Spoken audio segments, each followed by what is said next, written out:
Salut à toi qui m'écoute. C'était devenu difficile dernièrement pour moi de tourner des vidéos sur cette chaîne pour tout un tas de raisons plus ou moins intéressantes. Déjà, il fallait que je sente quand même que j'ai une pas trop mauvaise tête ce jour-là.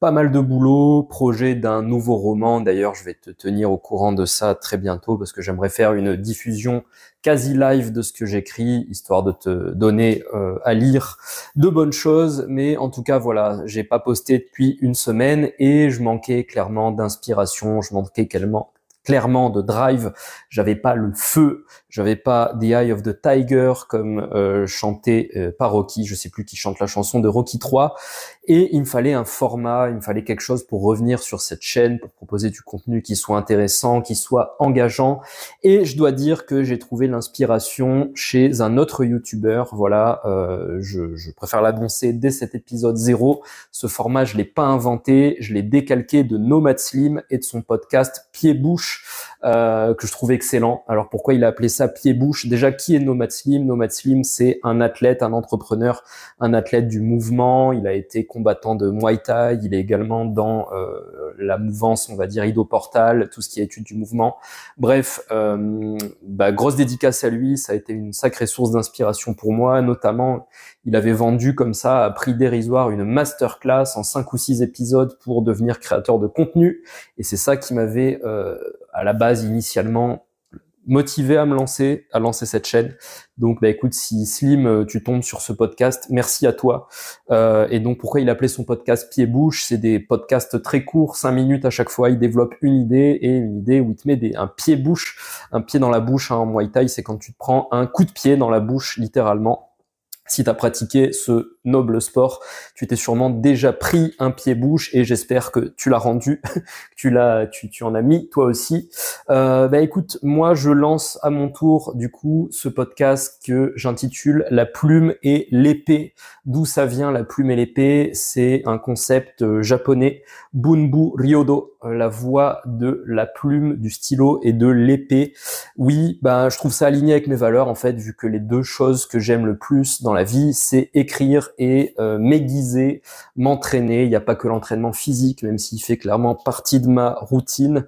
Donc voilà, des courtes pastilles audio quotidiennes du lundi au samedi. On va essayer de tenir ce rythme où on va parler création. Alors moi, je vais te parler de création de littérature, d'écriture. Bien sûr, c'est mon domaine, mais les concepts que je donne, que je développe ici sont transversaux et vont s'appliquer, on va dire, à tous les domaines. Tu travailles dans, je sais pas moi, le cinéma, le software, la musique, la peinture. Bref, en gros, on va parler création, mais également forge. Comment forger surtout notre esprit, même si on parlera aussi de notre corps. Alors comme c'est un podcast avec pas d'image, d'ailleurs j'ai aussi copié le concept pour la miniature à Slim. Encore une fois, Slim, je vais pas demandé son avis, je l'ai pas contacté pour ça. J'espère qu'il acceptera, qu'il kiffera que j'ai décalqué son concept. Et si c'est pas le cas, il se plaindra et ça me fera du buzz, ça fera développer ce podcast. En tout cas, on va parler, voilà, je vais pas pouvoir t'enseigner à manier l'épée vu qu'il faudrait pour ça des vidéos tutos.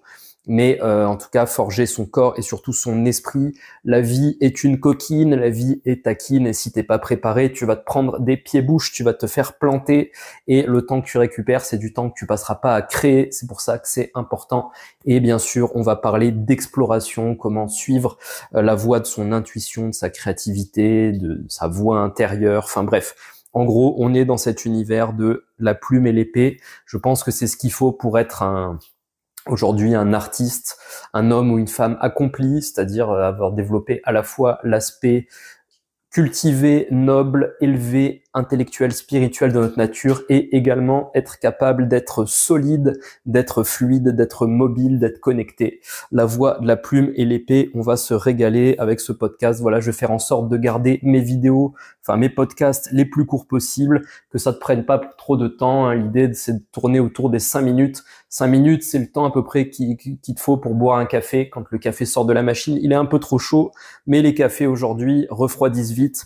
5 minutes, t'as bu ton café, une gorgée d'eau, et t'y retournes, quelle que soit ta mission. Voilà, tu retournes à ta vie, tu retournes, mettre des coups d'épée, tu retournes écrire des classiques, quelle que soit la mission que tu as à faire. En tout cas, voilà, tu peux tous les jours écouter La Plume et l'Épée, te mettre une grosse dose d'inspiration, de motivation et retourner au combat, retourner à la création.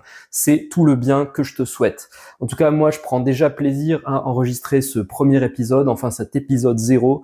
N'hésite pas à liker, t'abonner, commenter. Je serais ravi d'avoir ton avis sur tout ce que je m'apprête à dire dans ce podcast. C'est en échangeant ensemble qu'on grandit et c'est en partageant ces podcasts que tu aides cette chaîne à grandir. Je t'en remercie. Je te dis à tout de suite pour l'épisode 1 de La Plume et l'Épée et d'ici là, prends soin de toi.